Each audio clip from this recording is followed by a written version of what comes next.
as you can see, I'm going to be trying to do this in VR today because it's one of those ones that how can you have a virtual career fair without being in virtual reality?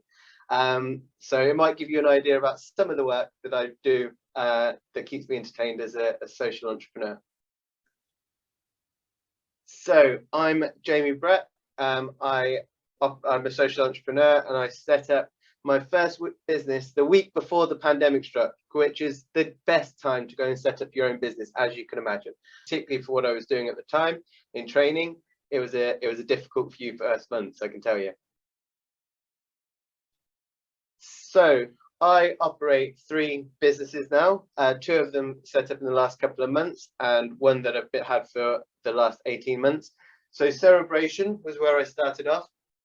This is a training social enterprise. So the whole point of setting up was to basically, I've done a lot of corporate training and delivered it all over the world. But what I wanted to do was take some of that training and be able to make sure it was accessible to schools, charities, community organizations, and underserved communities, because normally they don't get the same opportunities. So that was the idea behind Cerebration.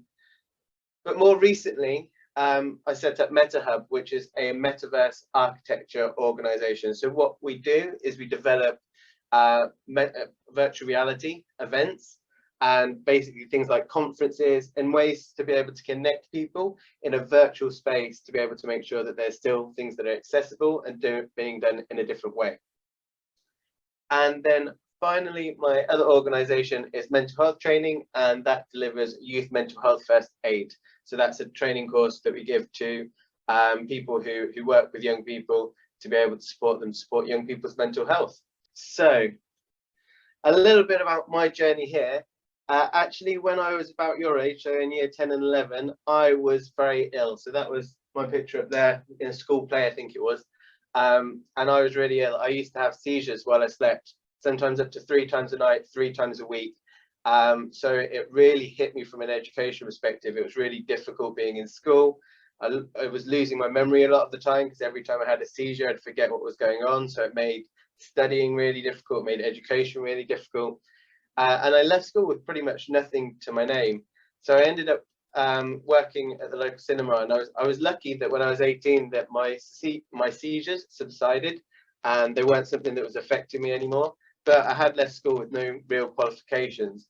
So at first I was just trying to, make some money working in a cinema. I did a bit of work as a projectionist, which was kind of where I started off, but that didn't last very long. And then I found myself unemployed. And while I was unemployed, I came across an organization called the Prince's Trust, which is a youth organization that supports young people into employment, education and training. That's me up there on our community project. So basically the charity supports young people who'd had a difficult time and wanted support moving forward. And I've found that 4-week program absolutely enlightening. It gave me a lot of confidence. It started kind of building up those people skills that I didn't necessarily have, and really started kind of bridging the gap between education and employment. And I enjoyed it so much that it made me wanted to go and work for the Prince's Trust, because I wanted to be able to support other young people in the same way that I had been supported. So I moved to London on 15 grand a year, which, living in a city on 15 grand, I can tell you, it's absolutely nothing to self-sustain. But I was really passionate about it, and I went through an apprenticeship. So I started work at the apprenticeship level, and basically supporting other young people into Prince's Trust programs. I then started moving on to delivering the Prince's Trust programs. So these were things that were week-long engagement programs in really exciting and very varied areas. So that picture at the top there is from a Get Started with Fashion program, but there's another picture down here, which is a Get Started with Apps program, which I ran with Capgemini. And basically I used to pair up with lots of organizations to go and deliver these programs for young people to be able to start getting them into employment and education. And then that kind of led me to starting to develop strategies for their STEM, so getting young people into science, technology, engineering and maths. And I started to deliver this STEM strategy to staff to be able to get them to support other young people into those areas. And that eventually led me on to doing a TED talk at TEDx Wandsworth on how to prepare a generation to take their place in the digital revolution.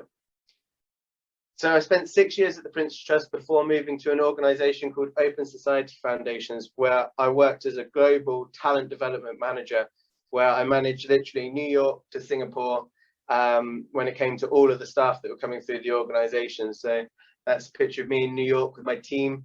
And I spent lots of time doing lots of traveling, traveled all of the world, being able to go and deliver corporate training, which is very exciting. But I decided that I wanted to be able to follow my curiosity more. I wanted to be able to do things that I found meaningful, and I wanted the flexibility to do it. So I decided to leave the organization to set up Cerebration. And at first it was really difficult. So one of the first things that happened is it was really difficult to get clients. We were in the middle of the pandemic, so nobody really wanted to know anything about a training organization. So it got me exploring different ways of delivering training. And one of those ways was using virtual reality. And I started to tell people what I was doing in VR and delivering this training, and people who was like, wow, that's incredible. How can we get it for our organization? And similar to the conversation before, it just kind of started happening that people were inquiring more about how to do it. So I started creating these virtual reality events and meetings. And I also got trained as a youth mental health first aider. Because of my time in youth work, it was something that I was very passionate about and something I wanted to do. So the whole point of me going into self-employment was to do as much as I found entertaining and have lots of different ways to keep my day varied and really interesting and different.